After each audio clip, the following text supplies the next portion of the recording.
Thessaloniciens chapitre 5, versets 16 à 18. Je lis au nom de Jésus-Christ. Soyez toujours heureux, priez sans cesse, rendez grâce en toutes choses, car c'est à votre égard la volonté de Dieu en Jésus-Christ. Parole du Seigneur. Amen. Amen. Amen. Nous pouvons nous asseoir. Notre message d'aujourd'hui est si simple. Priez sans cesse. Que vous connaissez, que je connais depuis la nuit des temps, on nous parle de prier sans cesse. Vous savez, la prière nous permet de demeurer continuellement en présence de Dieu. Alléluia. Et je répète, la prière nous permet de demeurer continuellement devant Dieu. En présence de Dieu, on ne peut que se tenir dans la prière. Amen. Et je te dis que tu remporteras ta victoire dans la prière. Amen. Amen. Tu remporteras ta victoire dans la prière. Merci beaucoup pour cette introduction. Maintenant, les enfants, vous pouvez partir à l'écodine. Et nous allons continuer.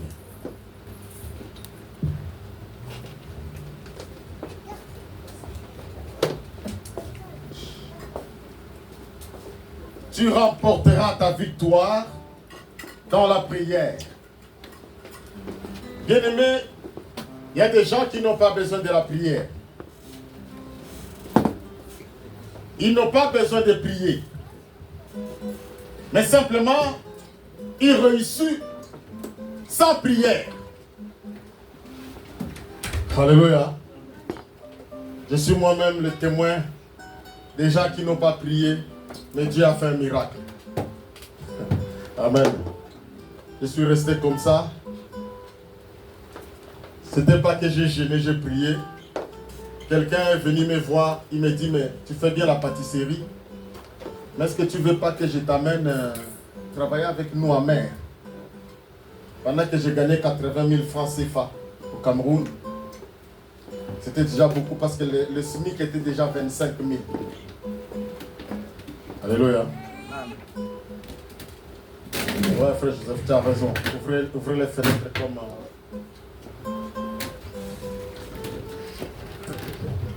Le SMIC au Cameroun, c'était déjà 25 000 francs CFA. Vous voyez déjà? Ah, j'attends que vous finissiez parce que nous allons couler un peu.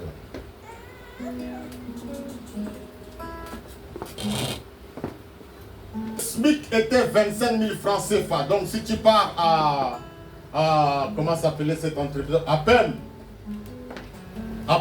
tu gagnes 25 000. Et en plus, si Benjamin t'a recruté pour la première fois, sache que tu vas gagner 15 000 parce que lui-même va récupérer déjà les 10 000. C'est ton premier salaire est déjà coupé. Mais moi, j'ai gagné 80 000 francs CFA. Mais je n'ai pas gêné. Je n'ai pas prié. Je n'ai pas cherché la face de Dieu. Quelqu'un est venu me chercher en me disant, mais Guy, tu ne veux pas que je t'amène travailler avec nous? Tu fais bien la pâtisserie. Mais je t'amène travailler avec nous en mer, tu vas gagner plus que ce que tu gagnes ici. Et je suis allé là-bas, j'ai gagné 200 000 francs CFA. Oh. Le SMIC est à 25 000. Moi, j'ai gagné 80 000. Il m'amène pour gagner 200 000 sans prière. Est-ce que c'est lui qui priait à l'église et moi qui avais dépassé l'autre? Amen. Amen. Il y a des moments où on n'a pas besoin de prier, mais Dieu nous fait grâce. Mais celui qui a compris, voilà la différence. Celui qui a compris que même si Dieu me donne, si je n'ai pas prié, mais je dois prier pour remercier Dieu. Alléluia. Celui-là est reconnaissant. Il y a une prière de reconnaissance, il y a une prière de combat, il y a une prière de lamentation, il y a une prière d'adoration, il y a une prière de louange. Il y a une prière de supplication. Alléluia. Amen. Tu sais qu'il y a plusieurs façons de prier. Alors si tu ne connais pas comment prier, au lieu de la place de la supplication, tu vas faire la prière de combat. Tu ne vois pas que c'est un peu compliqué si tu viens devant Pasteur Guy pour lui dire mais Pasteur, tu sais, vraiment, moi j'ai le droit d'avoir, Oh, oh, oh.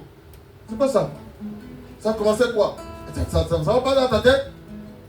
Mais si tu comprends que là, il faut faire la prière de supplication, tu fais quoi? Dis, papa Gabi, s'il te plaît, vraiment dans ma situation, tu vois, est-ce que tu peux pas m'aider? Et lui, en te voyant comme ça, avec ton attitude, il te répond. Et quand on ne connaît pas prier, c'est ça aussi notre problème. Et la Bible dit, il y a des fois nous ne connaissons pas prier. Pourquoi? À la place de l'adoration, il y a un homme qui connaissait les secrets. Il s'appelle Daniel. Ah, maman Christelle, j'aime beaucoup entrer dans la Bible pour comprendre les choses de Dieu. Sinon, tu vas prier en désordre. Daniel est confronté à une situation, on a comploté contre lui. Et les gens là, ils cherchaient comment ils peuvent trouver Daniel dans un péché. Ils ont cherché, ils n'ont pas trouvé. Vous savez qu'on nous attrape de ce côté-là. On sait que toi, tu es mon sang. Ça, tu ne vas pas toucher. On dit, on va trouver la loi là, dans la Bible. Et on dit au roi, personne d'autre, ici dans ce royaume, va prier autre Dieu que ton Dieu. Et son Dieu, c'est la statue qu'il avait érigée. Alléluia. Le roi dit, oh, c'est une bonne idée. Dans tous les pays, on ne va pas adorer autre Dieu que la statue qu'il avait érigée. Maintenant, Daniel est coincé. Daniel est coincé parce qu'on dit, on va pas prier autre Dieu. Maintenant, on part dire au roi, le roi dit, ok, allez, parlez dans tout le royaume que personne prie autre Dieu que la statue du roi. Daniel dit, ah Christ, écoute-moi. Daniel dit, si c'est ça votre loi, ça passe pas. Bon, c'est un jour qu'on t'amène, Pasteur Guy, on dit, bon, il y a 2 hommes qui veulent se marier. Ils veulent se marier à l'église de Pasteur Guy. La loi française dit, tu n'as pas le droit de refuser. Alléluia. Tu n'as pas le droit, selon la loi française. Et tu es sur la terre française. Maintenant, toi, tu dis aux 2... Comment on les appelle? 2 messieurs. Aux 2 fois. Que non, moi je ne peux pas célébrer votre mariage parce que Dieu ne peut pas accepter. On dit, monsieur, tu es en France et la loi française dit. C'est ça, non? Daniel dit, si c'est ça votre loi, moi je n'entrerai pas. Maintenant, on part accuser Daniel parce que Daniel veut prier un autre Dieu. Daniel comprend que le complot est si grave. Bon, qu'est-ce qu'il faut faire? Il faut faire la prière de combat. Non. Daniel dit non, ici il n'y a pas la prière de combat. Il fléchit les genoux. Il commence à adorer Dieu. Adonai, Dieu dit, oh, ici on fait la prière de combat. Mais toi, on est tenté de comploter contre, au lieu de prier au nom de Jésus, au nom de Jésus, au nom de Jésus. Daniel dit, Adonai. Est-ce que toi tu comprends qu'on est dans un combat? Est-ce que vous savez que la prière c'est aussi l'inspiration?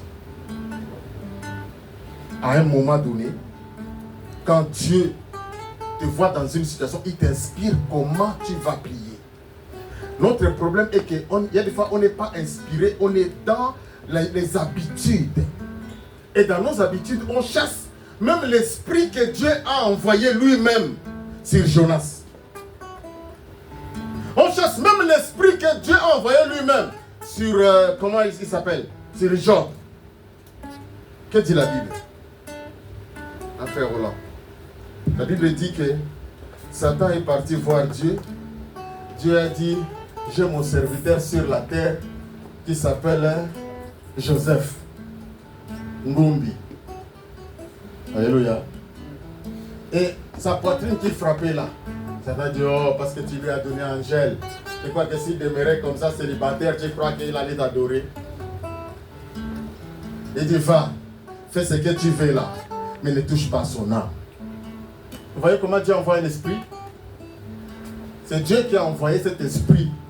Satan touchait Job. Maintenant, si toi tu fais la prière de délivrance, tu vas chasser qui? Tu vas chasser Dieu. Parlons bien. Tu vas chasser qui? L'esprit de Dieu. Tu vas chasser Dieu, mais c'est Dieu qui est à l'origine. Comment tu vas le chasser? Tu vas chasser rien du tout. Tu ne chasses rien. Parce que c'est impossible de chasser Dieu qui est à l'origine de sa discussion avec Satan. Il dit, moi je t'assure, même si tu touches Christelle, elle est diminuée jusqu'à ce qu'elle commence à pleurer. Elle va pleurer, mais elle ne va pas m'abandonner. Alléluia. Ça, c'est quelqu'un qui comprend que Dieu a 1000 façons de travailler. Alléluia. Mais toi, tu sois un homme de prière. La Bible nous a dit quoi? Prier, prier. Sans cesse. Est-ce que vous savez que du fait que tu es un homme de prière, une femme de prière, tu dévoiles même les sorciers? Un sorcier qui est à côté de toi, tu ne savais pas. Du fait que tu pries, Dieu te dévoile. Tu comprends que celui-ci, même s'il me dit, ah, Dieu va faire, c'est un méchant. Il va détruire mon mariage. Et ces gens-là sont dans nos familles. Alléluia. Amen. Est-ce que je parle bien? Amen. Est-ce que vous savez qu'il y a des mariages ici, ça ne tient pas? Parce qu'il y a un sorcier dans ta famille qui, alors, lui ne voulait pas que tu te maries. Mais tu t'es marié. Tu as brisé des lois établies. Tu as coupé des liens. Et tu t'es marié. Il dit non, ça ne va pas marcher. Comme il est sorti là, je vais bloquer de ce côté-là. Comme il est sorti là, je vais moi-même provoquer des bagarres dans son foyer. Alléluia. Et tu ne comprends pas? Comment se fait-il que papa David ne me comprend pas? Je lui explique, il ne comprend pas. Ou encore, s'il n'est pas fort en prière, il envoûte ton mari. Il commence à sortir dehors. Et tout ça, ce n'est pas que ton mari est mauvais. Il est que pour casser ton mariage. Il fait ça depuis le pays. Alléluia. Et si tu n'es pas enseigné, tu ne vas pas comprendre comment le combat est d'entrer dans ton foyer. Leur souhait est que tu restes toujours dans une situation où dans ta maison il n'y a pas la paix. Il y a toujours des discussions inutiles. Tu ne respectes pas ton mari. Ton mari est devenu méchant. C'est compliqué. Leur souhait est que vous soyez comme ça. Mais le jour où vous entrez en prière, vous comprenez que ça, ce n'est pas notre vie. Vous vous réconciliez et ils se mettent en colère. Est-ce que vous savez qu'il y a des gens, notre malheur, c'est leur joie. Notre divorce, c'est leur joie. Donc, depuis que tu es dans ton mariage, depuis que tu as eu ta situation là, depuis que tu es sans papier, lui, il est content. Dès que tu as les papiers comme ça l'énerve. Pourquoi tu as eu les papiers? Alléluia. Pourquoi tu as régularisé? Il t'a bloqué dans le chômage. Ici en France, nous avons des gens qui n'ont pas ceux qui ont obtenu les papiers, mais ceux qui sont nés, grandis ici, qui sont dans le chômage. Quand on compte les chômeurs, quand vous entendez dans Pôle emploi, il y a tel nombre de choses. Ce n'est pas les gens qui viennent d'arriver. Hein. C'est le nombre de gens qui ont des papiers ici. Ils sont en chômage. Ils cherchent le travail, ils ne trouvent pas.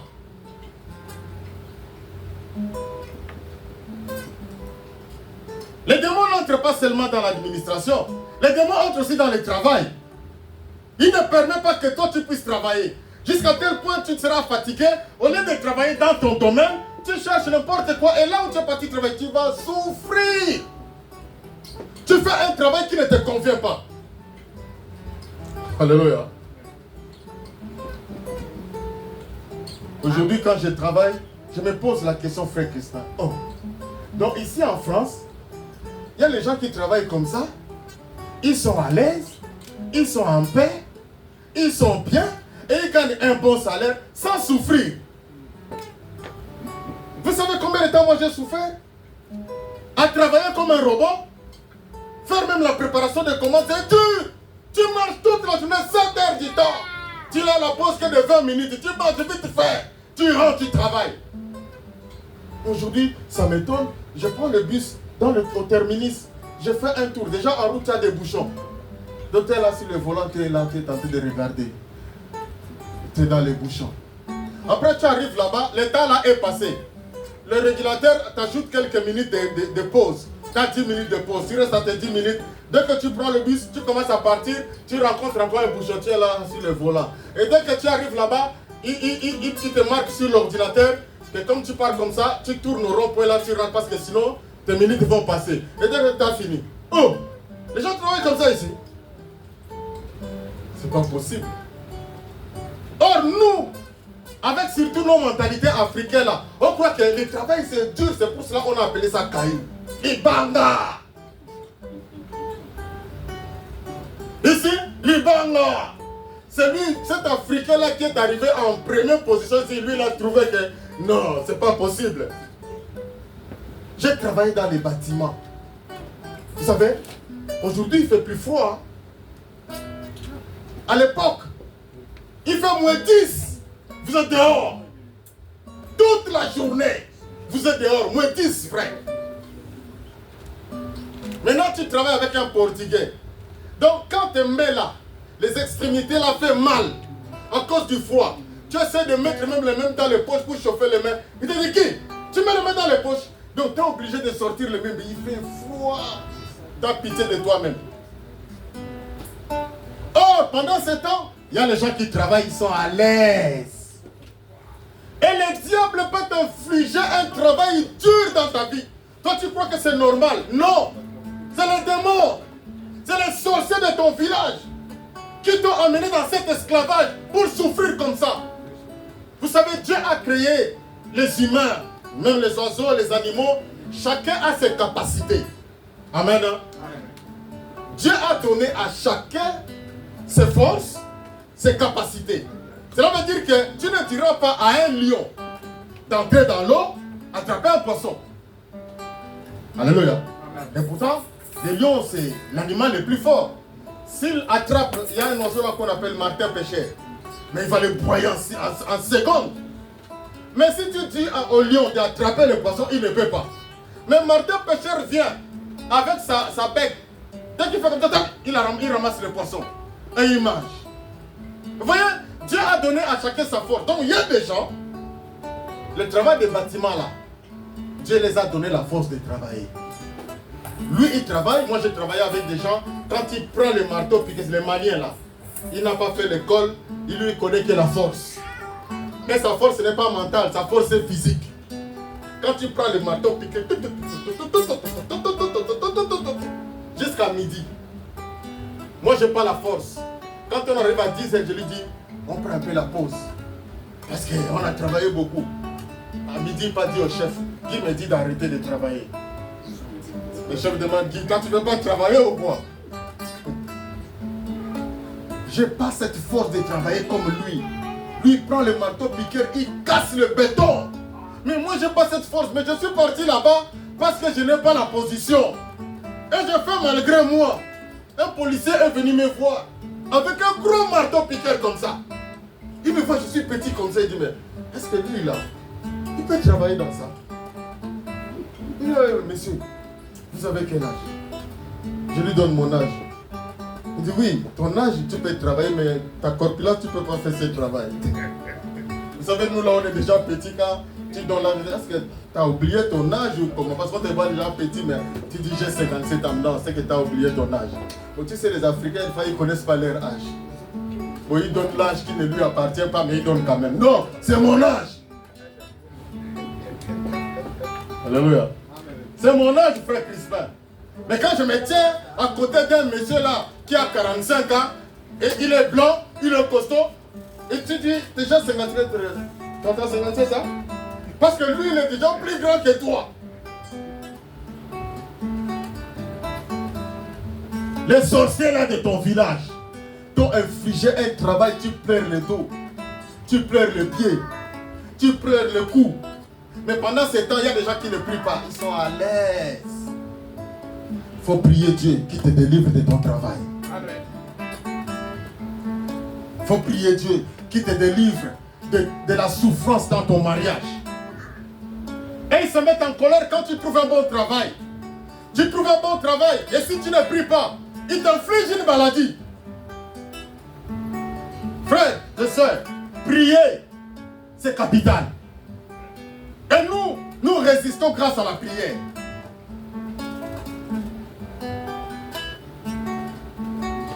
Pendant que tu jubiles, oh, j'ai trouvé une femme, une bonne femme.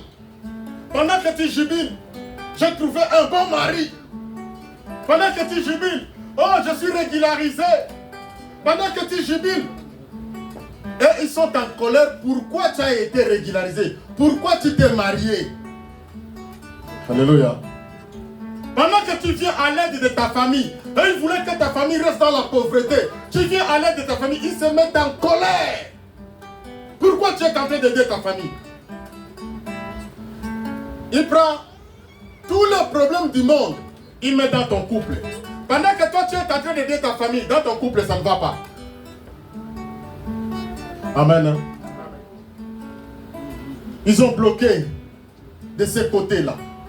Et si nous ne comprenons pas, priez sans cesse. Priez sans cesse. Frère, nous n'avons pas le même combat. Ne me demande pas pourquoi moi je prie beaucoup. J'ai entendu ma petite sœur dire à ma fille que toi tu es venu chez Pasteur Guy, tu vas chanter là-bas, tu vas prier. Ici, notre travail c'est prier et chanter. Même mes enfants savent ici, le travail de Pasteur Guy c'est quoi? C'est prier. Ici on chante, ici on prie. Il n'y a pas d'autre alternative. Ici, prière et chanter. Donc quand tu viens chez Pasteur Guy, tu as un problème. Prier et chanter. Pourquoi moi je prie? Je connais mes combats, maman Jeanne. Je connais mes combats. Je ne suis pas maman Christelle. Je ne suis pas frère Joseph. Je ne suis pas papa Gabi. Moi je suis Guy. Nous n'avons pas les mêmes sorciers. Est-ce que j'ai bien parlé? Amen. On n'a pas les mêmes sorciers. On n'a pas les mêmes adversaires. Mon adversaire peut être un plus costaud. Voilà pourquoi moi je dois prier beaucoup. Quand je regarde ma famille comme ça, je me pose la question, je dis mais attends, mais il faut que je prie. C'est quoi ça? C'est quoi cette famille? Alléluia. Mais toi peut-être tu n'es pas dans cette option, tu vas prier moins parce que ta famille quand même ça va. Est-ce qu'on se comprend? Amen. On n'a pas les mêmes sorciers, frère. Voilà pourquoi moi quand je prie, je vis que dans la prière.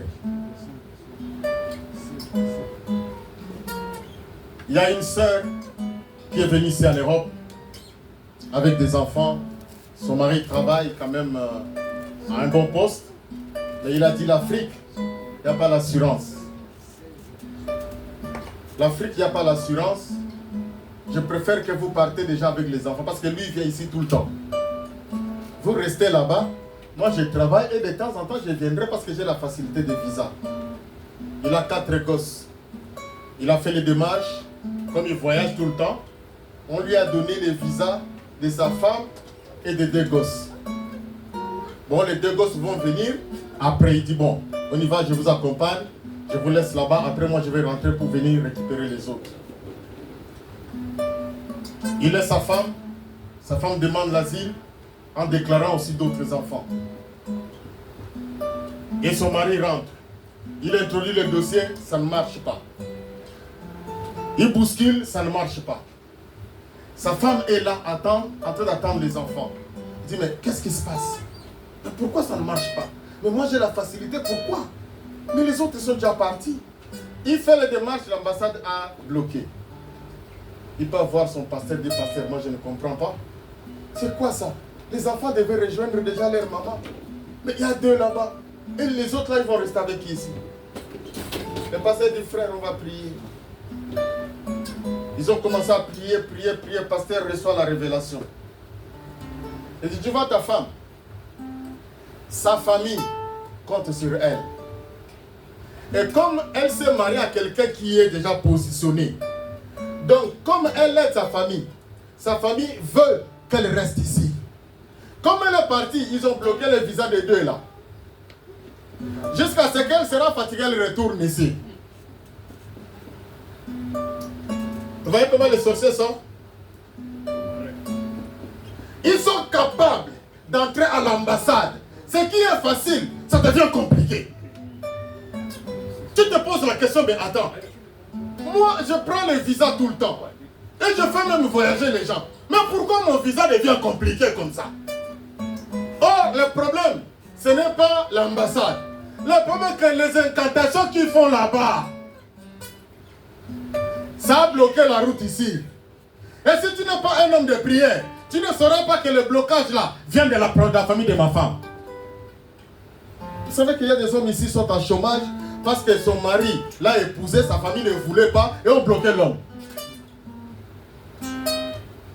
Non, je ne sais pas si vous êtes en train de comprendre ce que je dis. Moi, j'ai été victime. On a bloqué la vie d'un homme. Non parce qu'il est incapable, mais à cause qu'il a épousé une femme que les lois étaient établies qu'elle ne doit pas se marier. Toi, tu es parti casser un mur qu'il ne fallait pas. Soir, maintenant, on va. Si tu ne pries pas, qu'est-ce qui va se passer? Tu vas rester dans ta situation. Le prophète nous a donné un témoignage. Tout dossier se retrouvait où? En Afrique. Lui, il est en France. Son dossier est ici à l'administration. Ça s'est retrouvé en Afrique. Il a tapé 9 ans avec le papier, sans papier. Donc ta chose est là. Mais donc, on t'a bloqué, on t'a voilé. Tu ne comprends pas qu'il fallait aller voir Maman Christelle pour que la chose se débloque. Frère, je parle de la prière. Et cette prière, ce n'est pas la prière que Papa Gabi conduit. Papa Gabi nous conduit dans la prière d'intercession. C'est la prière que Frère Joseph nous conduit. Donc si toi tu comprends que non, même quand j'ai des papiers, je peux être bloqué. Tu dois prier. Amen. Prier sans cesse.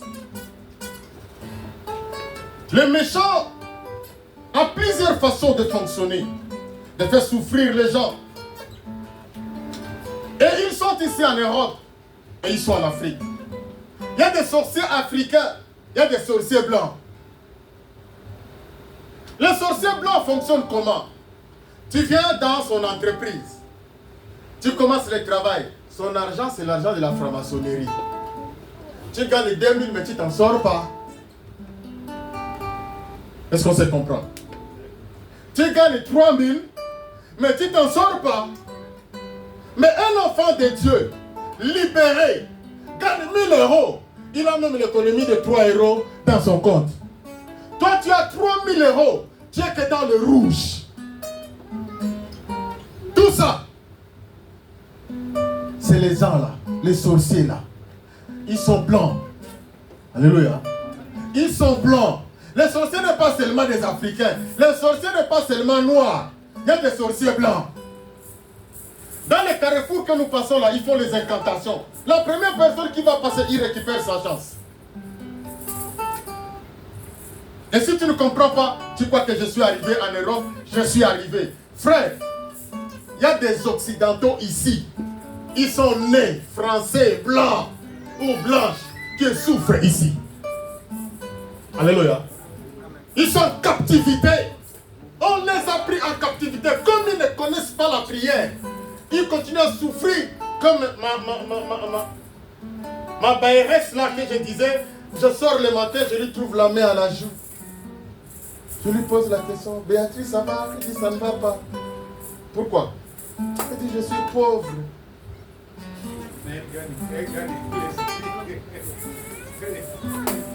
Je lui pose la question, t'as déjà bien pauvre? T'as déjà bien pauvre?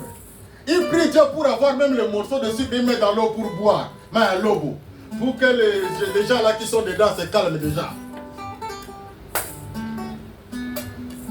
Et toi, tu t'appelles pauvre avec les bouteilles de whisky hein, des étrangers. Et dans son frigo, il y a des yaourts, il y a tout. Mais elle me dit, je suis pauvre, je suis triste. Les sorciers l'ont pris dans leur piège. Donc tout ça, si on me donne moi, je suis content et j'ai gagné la vie. Mais elle est triste. On l'a infligé la tristesse. Vous le voyez ici, dans les grosses cylindries, avec de belles voitures, ils souffrent. Et ils sont en prison. Seul celui qui prie fait comprendre que non, je ne passe plus comme ça, je passe là parce que Dieu l'inspire. Alléluia. Je suis parti chez un frère. Et j'arrive là-bas. Mon frère là, il me dit,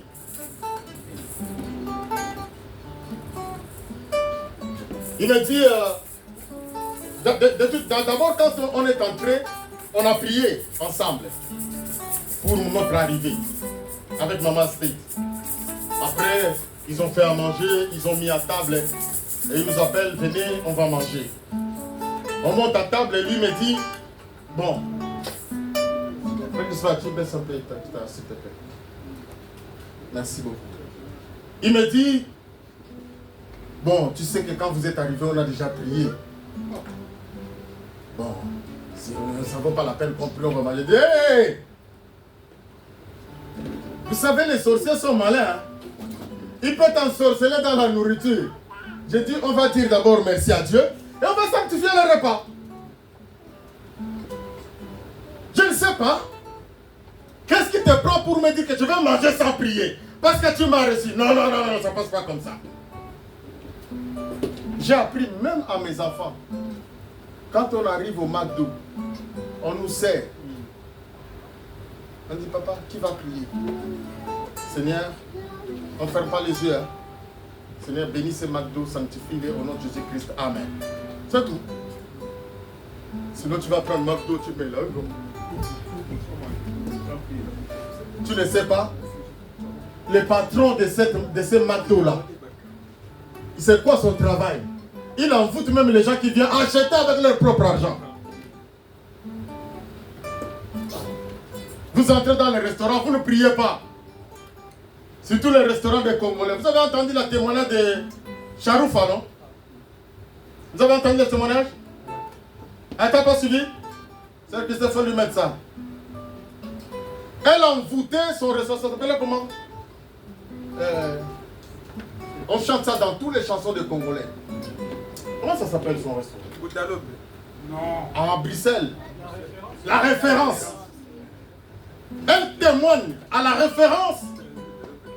Elle achetait la viande la nuit. Elle venait, elle mettait ses règles. T'as pas suivi? Manger. Continuez à manger. Elle mettait ses menstrues dans la nourriture. Voilà ce qui attirait plus les gens. Et elle faisait les incantations la nuit. Elle coupait le coq. Elle aspergeait les sangs. Ce qui fait que là-bas, si tu n'entres pas dans la référence, c'est que tu n'es pas arrivé à Bruxelles. C'est un restaurant, hein? Tu viens manger. Quand même ta femme là-bas, les mariages se cassent là-bas. On ravit ta femme là-bas. Et en plus, elle sortait avec d'autres hommes pour prendre leur force et à donner à son mari. Vous voyez? Vous qui sortez avec les femmes n'importe comment. Les esprits négatifs là vont te traverser. Si tu n'es pas un homme de prière, tu ne sauras pas et tu vas aller. Et quand tu vas aller là-bas, c'est comme ça que ta vie sera gâtée. Et quand tu viens, ta vie déjà est gâtée. Tu te maries avec Madeleine. Tu gâtes sa vie. Parce qu'il y a comment on appelle ça? Des puissances. Et aussi des énergies, voilà les termes. Des énergies négatives qu'on se communique. Voilà pourquoi quand tu épouses ta femme, tu l'épouses bien. Tu la rachètes, comme on dit, au niveau de sa famille. Et elle devient ta propriété privée et tu l'emmènes en Christ. Sinon, tu auras dans ta maison une esclave. Ou tu vas te marier avec un homme qui est esclave. Si tu ne connais pas les secrets, tu vas se faire comme ça dans ta vie. D'autres portes sont ouvertes, d'autres portes sont fermées. Et pourtant, Dieu t'a réservé une vie meilleure. Il dit quoi? Dans Jérémie 29, 11. J'ai un projet de paix pour vous et non de malheur, pour un avenir et de l'espérance. C'est quoi ce projet de paix? Dès que tu as ta femme, tu es en paix. Dès que tu as un mari, tu es en paix. Dès que tu as les enfants, ils te portent la paix. Dès que tu as un ami, cet ami-là t'apporte la paix. Dès que tu trouves un travail, le travail-là t'apporte la paix. Ça, c'est le projet de Dieu. Mais si tu trouves toi-même, tu vas faire comme ça. Alléluia. Je nous donne les secrets. Les secrets. Les sorciers sont dans ta famille. Et les sorciers sont aussi dehors. Les sorciers aujourd'hui n'opèrent pas seulement dans leur propre famille. Ils opèrent dehors. Amen. Je voulais t'amener à comprendre que les sorciers sont noirs. Et les sorciers sont blancs. Parce que les gens croient que les sorciers ce n'est que des noirs. Il y a la sorcellerie ici. C'est à un autre niveau. Je disais même à ce frère qui me racontait l'histoire de cette femme qui est bloquée, qu'on a bloqué ses enfants en Afrique. Je dis, mais les blancs quand même, les méchants existent. Mais ils ont quand même une sorcellerie, ils nous ont fabriqué l'avion, et l'avion fait le transport. Mais nous avons des sorciers en Afrique qui voyagent sans carburant. Mais ils ne peuvent pas commercialiser ça. Mais commercialiser cet avion sans carburant, c'est écologique. Vous, tu vois, il quitte l'Afrique, il vient jusqu'à Toulouse, avec le balai. Il est ici où personne ne le voit. Mais commercialise ça.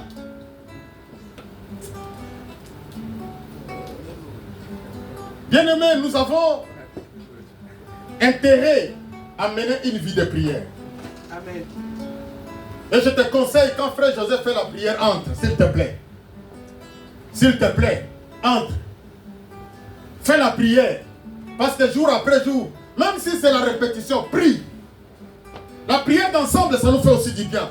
C'est bien que la prière individuelle, tu continues à prier. Mais prier ensemble, ça nous fait du bien. Ces jours-ci, nous avons une situation qui se passe. Quand j'ai regardé, j'ai dit non. Tu peux t'entraîner.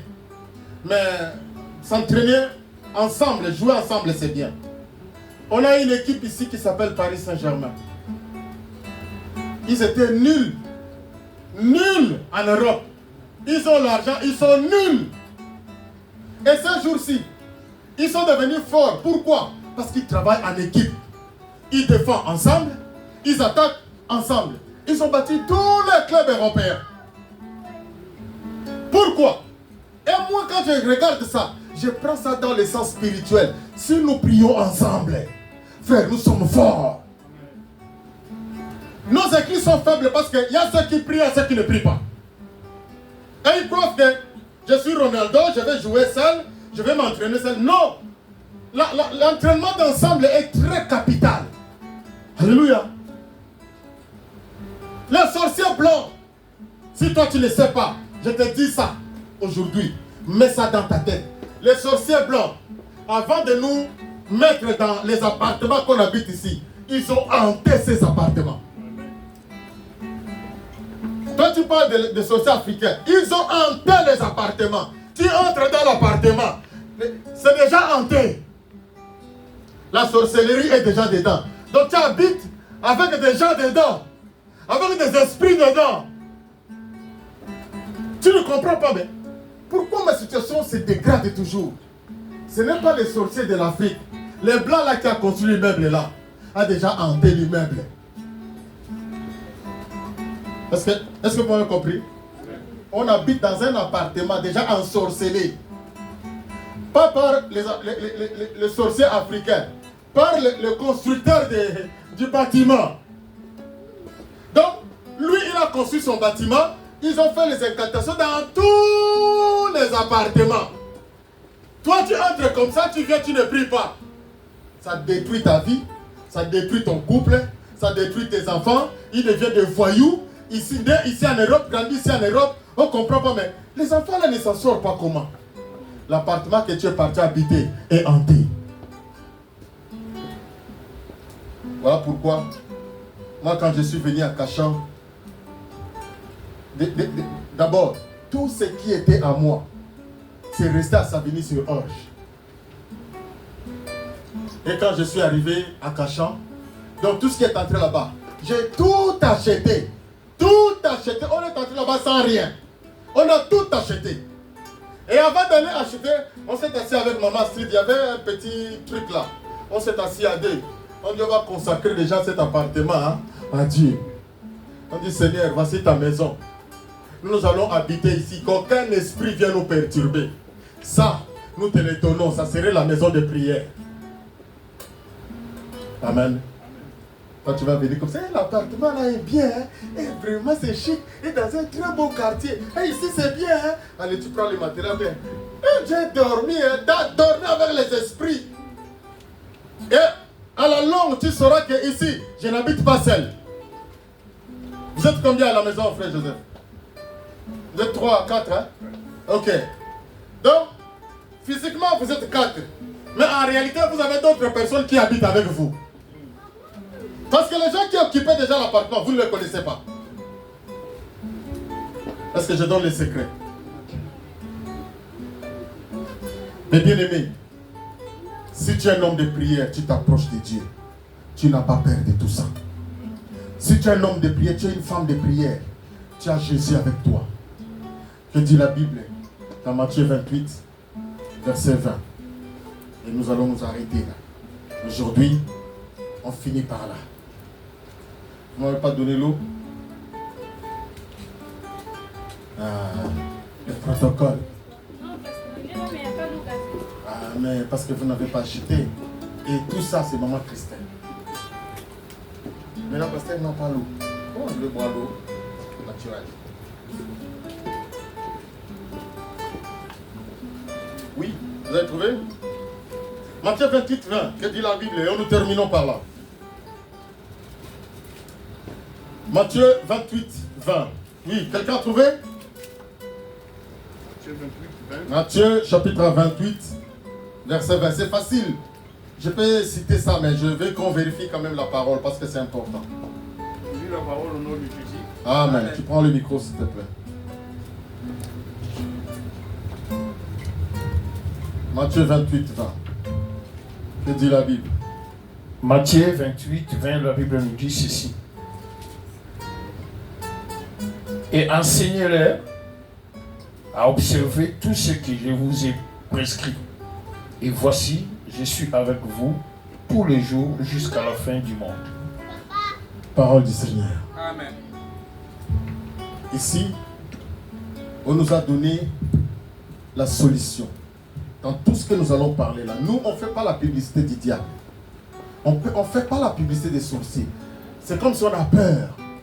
Non, je vous ai dit, une maman qui ne voulait pas de moi, parce que j'ai révélé des choses à l'église. Elle s'est mise en colère, maman Christelle. Elle est venue m'attaquer la nuit. Elle est venue, elle voulait m'étrangler. Mais j'étais dans mon sommeil. J'adore, mais je lui ai vu. J'ai sursauté. Je me suis assis sur... parce que ce jour-là, j'avais dormi sur le canapé. Je me suis assis sur le canapé et je regardais devant la porte d'entrée. Bon, je me mets là. J'ai dit, tu es venu pour m'étrangler, mais moi je t'ai vu. Si tu as vraiment une tête de têtu, reviens encore. Et quand je parle comme ça, la lumière est éteinte, hein? Je suis dans le noir. Elle est là à la porte, elle m'écoute. J'ai dit, si tu es têtu, reviens encore. On va te trouver ici, toute nue. Parce que je vais invoquer le feu de l'éternel. Je n'ai pas peur de toi et je n'allume pas. Mais reviens encore, on va voir. J'ai tourné, j'ai dormi. Elle a fui. J'ai pas peur. Moi, j'ai Jésus avec moi. Je lui ai parlé comme ça, elle a compris. Elle a fui, elle est partie. Papa Gabien est témoin. Le jour où on a fait la réunion de l'église, comment on va continuer parce qu'il y a eu des problèmes. On a posé la question à la première personne. Il a dit oui, on peut continuer l'église. Deuxième personne, il y avait une dizaine de personnes. L'autre, il dit oui, on continue. L'autre, elle est arrivée en deux. Quand elle a dit non, moi je ne continue pas, tout le monde a repris la même parole. Non, moi je ne continue pas, moi je ne continue pas. sa parole a envoûté tout le monde là qui avait accepté qu'on continue l'église. Ils ont dit oui, je suis d'accord, on continue. Mais quand elle a dit non, tout le monde là a repris sa parole. Elle est venue pour m'étrangler, elle n'a pas pu. Elle a trouvé que non, on va me détruire cette église. Comme ça, celui-ci va rester seul. Mais je ne suis pas resté seul, je suis resté avec papa Gabi et maman Sarah. Et il y avait qui encore? La sœur qui habitait à... j'ai oublié, qui collaborait avec Égide là. J'ai oublié son nom. Et on est resté comme ça, la salle coûtait 800 €. Maman Gel, on ne pouvait pas continuer. J'ai dit à Dieu, si tu m'as appelé, l'église va continuer.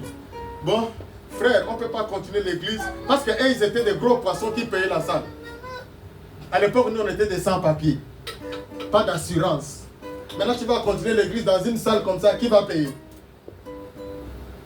J'ai dit à l'église, bon, on continue l'église à la maison. Ceux qui veulent bien venir avec moi, l'église ne meurt pas. On continue, on est parti avec le papa Gabi dans un studio. Évangile. Dans un studio. On priait là. Frère Joseph connaît, il est venu me trouver dans ce studio-là. On priait là, on faisait l'église là. Donc, on priait les... Comment on appelle ça? Les clics-clacs. Après, c'était l'église. On a prié là pendant au moins... On est quitté, on a commencé en octobre. On a fini au mois de février, je crois, quand je me suis marié. Le jour où l'église est quittée là, on est parti à Villy-Châtillon, frère Crispin. La bailleresse a appelé Maman Street pour lui dire, les voisins ont dit que vous faites le bruit là. L'église était déjà partie, vous êtes en retard. Quand Dieu est avec vous, la Bible nous dit quoi là? Je serai avec vous jusqu'à la fin du monde. Ça c'est l'assurance. Un homme de prière a Jésus en lui. Alléluia. Un homme de prière, une femme de prière a l'assurance que Jésus l'accompagne.